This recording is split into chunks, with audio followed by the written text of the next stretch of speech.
Oh no, दोडक्याची भाजी नको please. असं नाक मुरडणारे प्रत्येक घरामध्ये एक ना एक आपल्याला सापडतातच. पण ही चविष्ट भाजी ना त्यामुळे दुर्लक्षिल्या गेलेली आहे. मी आज ज्या पद्धतीने ही भाजी बनवली आहे ना, तुम्ही बनवून बघा, नक्कीच सगळ्यांना आवडणार. त्यासाठी सगळ्यात पहिले तर आपल्याला एक छोटी वाटी तुरीची डाळ भिजत घालायची आहे. स्वच्छ धुतलेले दोडके चिरून घ्यायचे आहे. खूप मोठे पण नाही, खूप छोटे पण नाही. आता कढईमध्ये तेल तापवायचे, त्यामध्ये मोहरी तडकवून घ्यायची आहे आणि कांदा परतवायचा आहे. कांदा थोडासा परतला गेला की ठेचलेला लसूण घालायचा आहे. हे दोन्ही पण व्यवस्थित परतल्या गेल्यानंतर त्यामध्ये धने पावडर, जिरे पावडर, हळद आणि लाल तिखट घालायचं आहे. मीठ घालायचं नाही आहे. भिजलेली डाळ घातलेली आहे. शिजण्यापुरतं थोडंसं पाणी घातलेलं आहे. आता बघा, दणकून वाफ आल्यानंतर ही डाळ शिजल्या गेलेली आहे.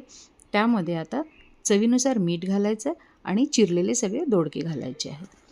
छानपैकी 2 वाफेमध्ये ही भाजी शिजून निघणार. परत पाणी घालण्याची गरज नाही आहे. कोथिंबीर घातल्यानंतर बघा किती छान चटपटीत आपली भाजी दिसते आहे. नक्कीच रेसिपी ट्राय करा, कमेंट करा, लाईक करा, चॅनलला सबस्क्राईब करा. Thanks for watching easy cooking आणि आपले चॅनल आपल्या फ्रेंड्ससोबत शेअर करा. Thank you so much.